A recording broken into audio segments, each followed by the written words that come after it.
Hello everyone. So today we will be discussing about urinary incontinence. Okay. So let's first see what does urinary incontinence means. ठीक है. Urinary incontinence का मतलब होता है urine का leakage होना inappropriate time पे.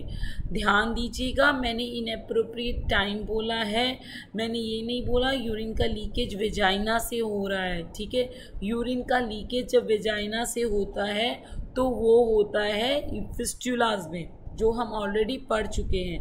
अब यूरिनरी इनकॉन्टिनेंस में यूरिन आता तो यूरिथ्रा से ही है, लेकिन ये आता है इनअप्रोप्रिएट टाइम पे.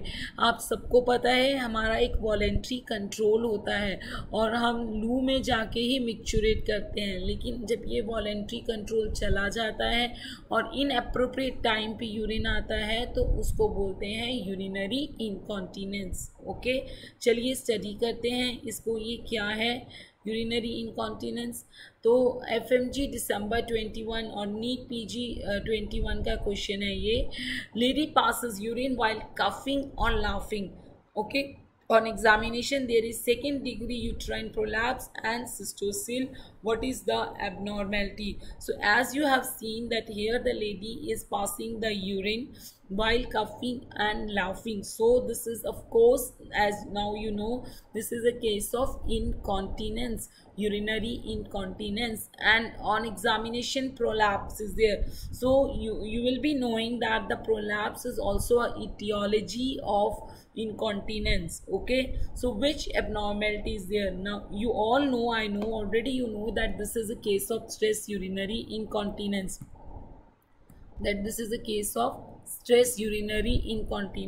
but now we will discuss it in detail. See, I already told you, don't confuse this urinary incontinence with fistulas or passing of the urine from the vagina. See, they always give an option of fistula in here for those whose concept is not clear. So I think now you are clear that if urine is passing in from the urethra, then it is a case of incontinence and not fistula.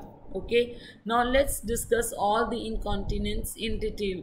Okay, first of all, you should know that there are 4 type of incontinence. क्या मतलब होता है ठीक है. Stress urinary incontinence का मतलब होता है जब स्ट्रेस होगा.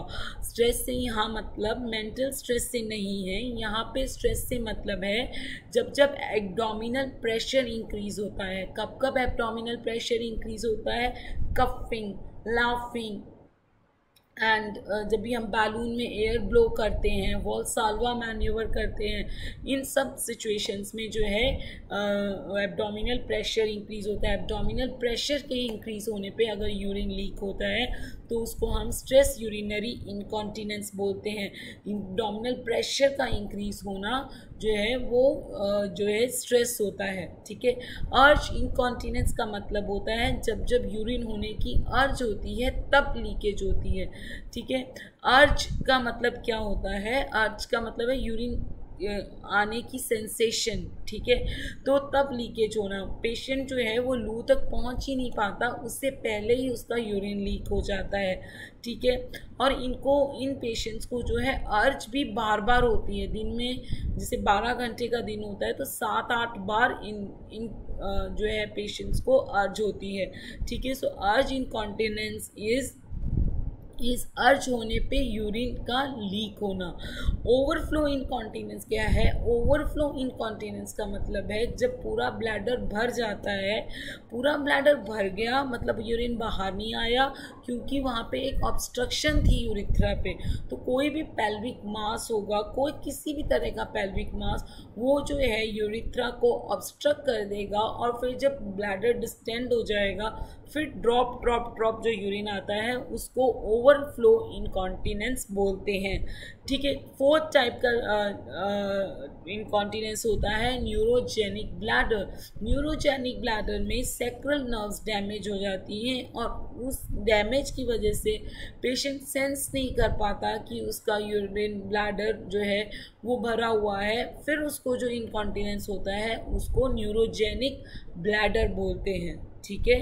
तो जो है मेनली स्ट्रेस यूरिनरी इनकॉन्टिनेंस पे ही क्वेश्चन आते हैं। तो चलिए हम पढ़ते हैं स्ट्रेस यूरिनरी इनकॉन्टिनेंस को इस डायग्राम से। देखिए ये वो वाली स्टेज है जब ब्लैडर में यूरिन भर रहा है, ठीक है, ये ब्लैडर में यूरिन भर रहा है, ठीक है, ब्लैडर फिलिंग। इस स्टेज पे जो ये एक्सटर्नल यूरिथ्रल स्फिंक्टर होता है, ये जो है ये एक्सटर्नल यूरिथ्रल स्फिंक्टर जो होता है ये जो है वो कॉन्ट्रैक्टेड होता है, ठीक है, क्योंकि एक लेवल तक भरेगा उसके बाद ही हमें सेंसेशन आएगी। और जब ब्लैडर फिलिंग की स्टेज होती है तब इसके ऊपर सिंपैथेटिक ऑटोनॉमस नर्वस सिस्टम के सिंपैथेटिक सिस्टम की इनर्वेशन होती है। तो इस पे कौन से रिसेप्टर्स एक्टिव होते हैं जो इसको कॉन्ट्रैक्ट करते हैं? एक्सटर्नल यूरिथ्रल स्फिंक्टर को। एक्सटर्नल यूरिथ्रल स्फिंक्टर को कॉन्ट्रैक्ट कौन करता है? एक्सटर्नल यूरिथ्रल स्फिंक्टर को कॉन्ट्रैक्टेड रखता है अल्फा एड्रीनर्जिक रिसेप्टर,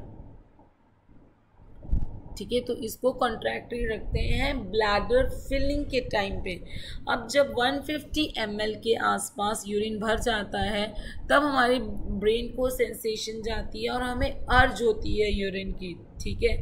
अब अगर हम जो है हमारे आसपास जब लू होती है तो सेक्रल नर्व्स के थ्रू हम जो है ब्रेन को बताते हैं कि now we are in the loo, now you relax the external urethral sphincters. तो वो रिलैक्स कैसे होता है? यही एक्सटर्नल यूरिथ्रल स्फिंक्टर जो है पैरासिम्पैथेटिक सिस्टम की हेल्प से रिलैक्स करते हैं। कोलिनर्जिक रिसेप्टर जो है एक्टिव होते हैं, कोलिनर्जिक रिसेप्टर जो है एक्टिव हो जाते हैं और जो है ये एक्सटर्नल यूरिथ्रल स्फिंक्टर रिलैक्स करता है। और जब कोलिनर्जिक रिसेप्टर एक्ट करते हैं और यूरिन जो है वो यूरिथ्रा के थ्रू हम मिक्चुरेट करते हैं, ठीक है। So this sacral nerves is the voluntary control and the external urethral sphincter के ऊपर और सिंपैथेटिक सिस्टम का कंट्रोल होता है at the bladder filling phase. और मिक्चुरेशन के टाइम पे जब एक्सटर्नल यूरिथ्रल स्फिंक्टर को रिलैक्स करना होता है तब कोलिनर्जिक रिसेप्टर्स एक्ट करते हैं प्लस सेक्रल नर्व्स मैसेज देती है कि हम जो है लू में आ गए हैं, ठीक है। अब हम देखते हैं स्ट्रेस यूरिनरी इनकॉन्टिनेंस क्या होता है।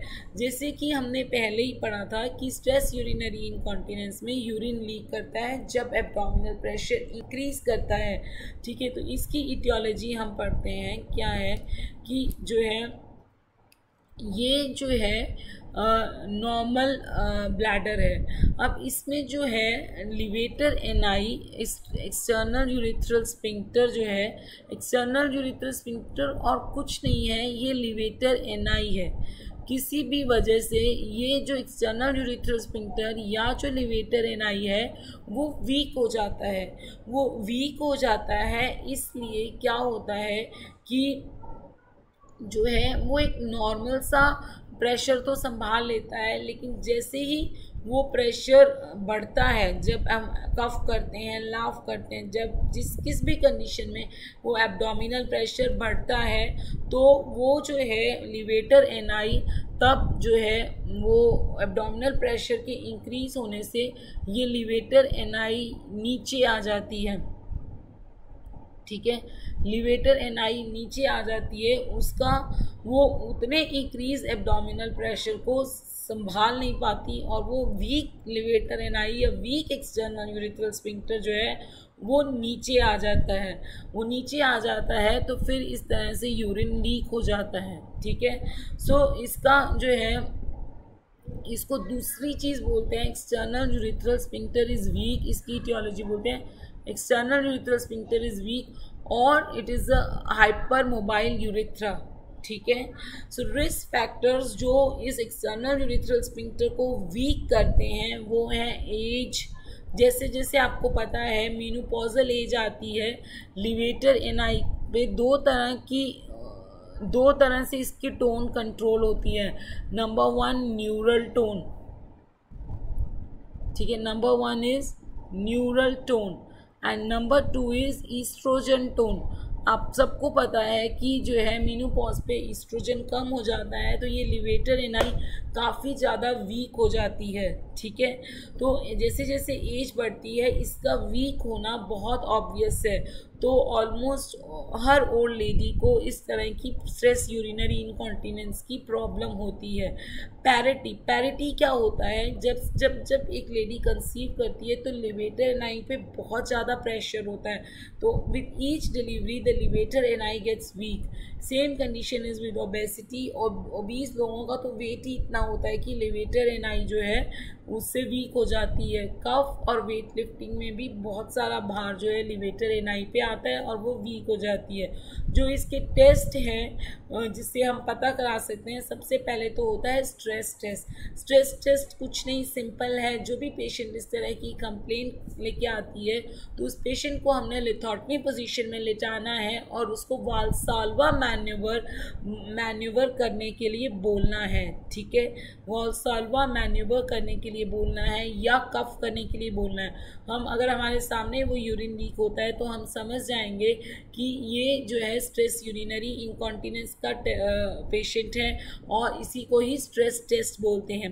क्यू टिप टेस्ट क्या होता है, ये जो हमने डायग्राम देखा था इसके अंदर हम एक स्टिक के ऊपर डला हुआ कॉटन स्वैब डाल देते हैं। ठीक है, अब अगर कफ करने पे ये कॉटन स्वैब जो है मोर देन 30 डिग्री का अगर इसका एंगल हो जाता है, इसका मतलब है कि ये जो है हाइपर मोबाइल यूरिथ्रा है। ठीक है, क्योंकि जब भी लिवेटर एनाई वीक हो जाती है तो लिवेटर एनाई नीचे आ जाती है और ये यूरिथ्रा बहुत जल्दी मूव करता है। तो हाइपर मोबाइल यूरिथ्रा में जो है क्यू टिप जो है वो मोर देन 30 डिग्री का एंगल बनाएगी जब वो एब्डोमिनल प्रेशर इंक्रीज होगा। तो ये क्यू टिप टेस्ट होता है। थर्ड टाइप का टेस्ट है वो है बोनी मार्शल टेस्ट। बोनी मार्शल टेस्ट में हम क्या करते हैं, आप सब लोग इधर ध्यान से कैमरा में देखोगे, जैसे हम यूँ पीवी करते हैं तो हमारी ये जो दो फिंगर्स होती हैं ये वर्टिकल होती हैं, one above the other. Bonney Marshall test में हम ऐसे हॉरिजॉन्टल डालते हैं और जो लिवेटर एनाई की होती है वहाँ पे उसको सपोर्ट करते हैं, और क्योंकि हम उसको सपोर्ट कर देते हैं तो वाल्साल्वा मैन्यूवर करवाने पे वो यूरिन लीकेज नहीं होती। तो ये इसको बोलते हैं बोनी मार्शल और 2 फिंगर टिप टेस्ट। ठीक है, तो ये तीनों टेस्ट ही स्ट्रेस यूरिनरी इनकॉन्टिनेंस के लिए हैं। सबसे पहला स्ट्रेस टेस्ट जिसके अंदर हम पेशेंट को लिथोटमी पोजीशन पे लेटा के उसको एब्डोमिनल प्रेशर इंक्रीज करने के लिए बोलते हैं। अगर उसके साथ यूरिन लीकेज होता है तो हम समझ जाते हैं। नंबर 2 टेस्ट है क्यू टिप टेस्ट, जिसके अंदर हम स्टिक के ऊपर डला हुआ एक कॉटन स्वैब जो है वो हम यूरिथ्रा में डालते हैं, और अगर वाल्साल्वा मैन्यूवर से करवाते हैं तो वो बहुत ज़्यादा हिलता है, एक एंगल बना लेता है मोर देन 30 डिग्री, तो क्लियर हो जाता है। और बोनी मार्शल टेस्ट में हम ट्रांसवर्सली 2 फिंगर्स डाल के वेजाइना के अंदर से हम जो है लिवेटर एनाई को सपोर्ट करते हैं, और जैसे ही हम लिवेटर एनाई को सपोर्ट करते हैं तो फिर कोई जो है नहीं होती है, यूरिन लीकेज नहीं होती है, तो हम समझ जाते हैं कि ये इसका लिवेटर एनाई वीक है और इसको स्ट्रेस यूरिनरी इनकॉन्टिनेंस है। इसका ट्रीटमेंट क्या होता है, इसका ट्रीटमेंट होता है पहले तो वेट रिड्यूस करो लाइफस्टाइल मॉडिफिकेशन में। नंबर 2 है कीगल एक्सरसाइज। कीगल एक्सरसाइज क्या होता है, कीगल एक्सरसाइज होता है अपने पूरे जो पेल्विस मसल्स हैं उसको कॉन्ट्रैक्ट करके होल्ड करके ऊपर उठाना है। जैसे देखो मैं उठा रही हूँ और उसको 10 तक मन में काउंट करनी है, इसको कीगल एक्सरसाइज बोलते हैं। कीगल एक्सरसाइज आप पेशेंट को ऐसे भी सिखा सकते हैं, आप वेजाइना में फिंगर डालेंगे उसके और आप उसको बोलेंगे कि अब आप इस फिंगर को टाइटली पकड़ो और फिर 10 तक काउंट करो, इससे कीगल एक्सरसाइज बोलते हैं। इससे जो हमारी लिवेटर एनाई है या पेल्विक की मसल्स हैं वो स्ट्रेंथन होती हैं। तो क्योंकि आपको अब पता चल गया स्ट्रेस यूरिनरी इनकॉन्टिनेंस में लिवेटर एनाई वीक होती है, तो अब आप हमेशा जब भी कीगल एक्सरसाइज आएगा या स्ट्रेस यूरिनरी इनकॉन्टिनेंस का कंजर्वेटिव मैनेजमेंट आएगा तो आप फौरन बोल दोगे कि कीगल एक्सरसाइज। अब जो ड्रग्स जो इसके अंदर हम यूज़ करते हैं, जैसे कि आपने पढ़ा था कि जो है यहाँ पे alpha adrenergic receptors external urethral sphincter को कॉन्ट्रैक्ट रखवाते हैं, तो यहाँ पे हम अल्फा एड्रिनर्जिक ड्रग्स देंगे ताकि वो जो है इंक्रीज एब्डोमिनल प्रेशर पे भी उसको कंट्रोल करना है। तो वो कौन कौन से ड्रग होते हैं ये आपको मेरे से ज़्यादा पता है। इसके अलावा हम ये SSRI भी दे सकते हैं, जिसका एग्जांपल डिलॉक्सिटिन है। एंड नंबर थर्ड, जैसे अभी हमने देखा लिविट्रेनाई वीक हो जाती है मेनोपॉज स्टेज में, तो हम ईस्ट्रोजन, टॉपिकल ईस्ट्रोजन भी दे सकते हैं। इसके लिए जो हम सर्जरी करते हैं उसमें कुछ खास नहीं है, आप ध्यान देंगे इस तरफ, ठीक है। उसमें हम क्या करते हैं कि सिंपल इस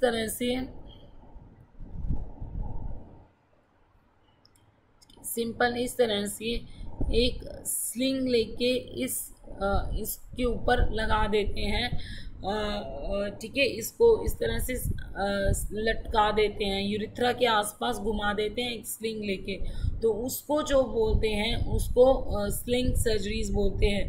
तो जो लिवेटर एक्सटर्नल यूरिथ्रल स्फिंक्टर की स्पोर्ट वीक हुई थी, वो अब इस स्लिंग की वजह से वो टाइट रहती है, ठीक है। तो अब इसकी सर्जरीज के नाम हम फिर से पढ़ लेते हैं।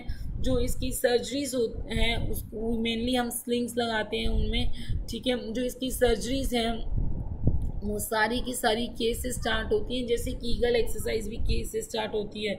जो फर्स्ट सर्जरी है वो है कैली स्टिच। कैली स्टिच में हम एक स्टिच लगाते हैं, ठीक है, और उसकी वजह से, उस स्टिच की वजह से वो ठीक रहती है। TOT और TVT, TOT मतलब है ट्रांस ऑब्ट्यूरेटेड टेप, और TVT का मतलब है ट्रांस वेजाइनल टेप। ये सबसे बेस्ट सर्जरी है। TOT is good than TVT, ठीक है।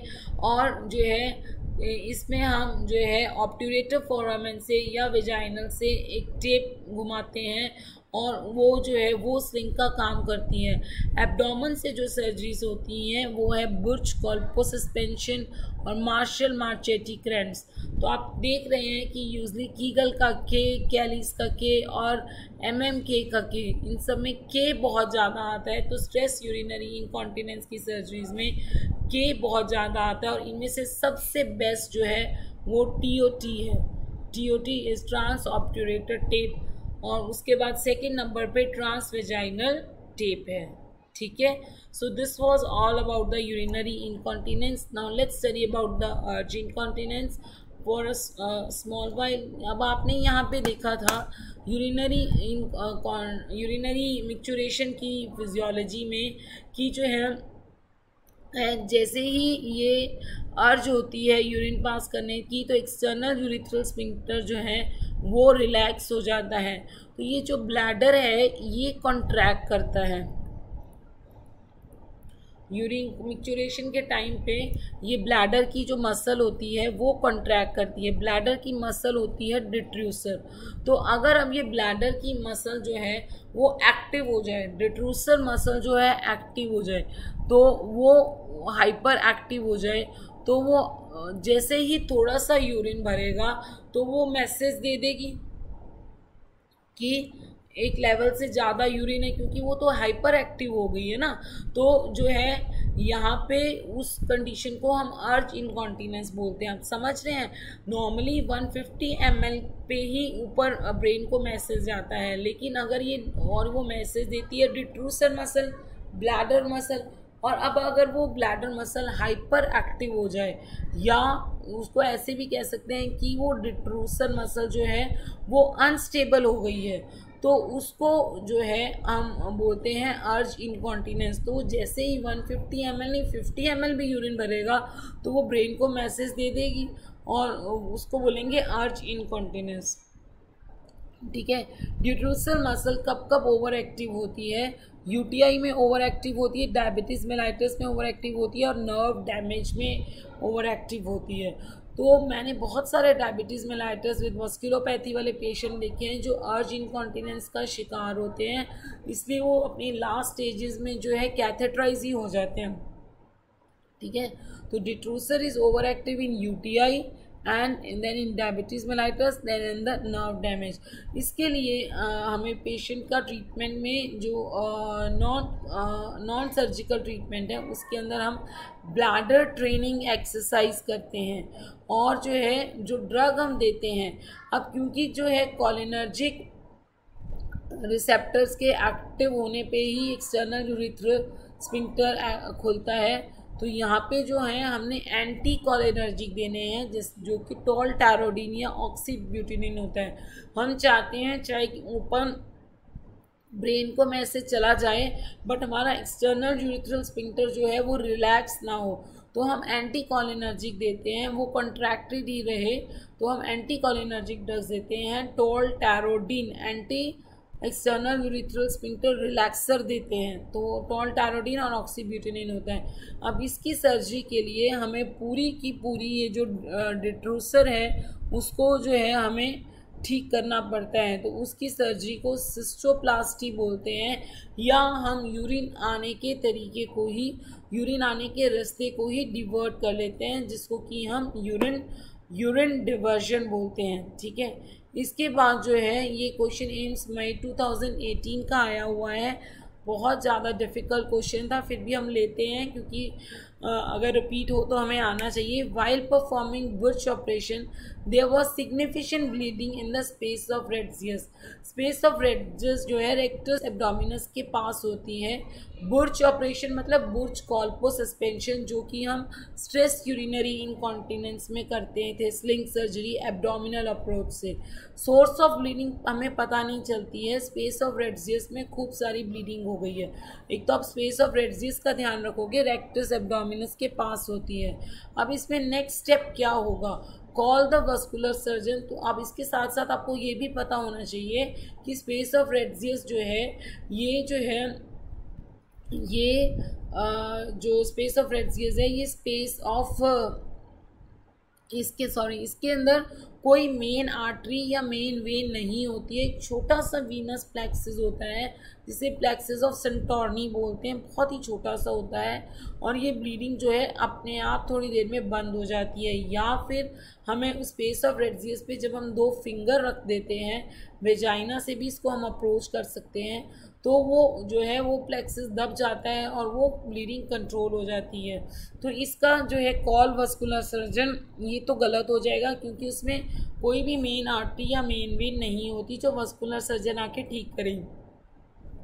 Generalise suture in the bleeding area नहीं, क्योंकि ज़्यादा से ज़्यादा वो 2-3 मिनट ब्लीड करेगी फिर अपने आप बंद हो जाएगी, तो सूचर लगाने से कुछ और हार्म ना हो जाए। प्लेस अ ड्रेन नो, वो थोड़ी देर में बंद होने ही वाली है। 4th आंसर है lift endopelvic fascia and put finger in vagina. This is the correct answer, lift endopelvic fascia and put finger in the vagina. So that was all about the urinary incontinence. See you soon in the next video. Thank you.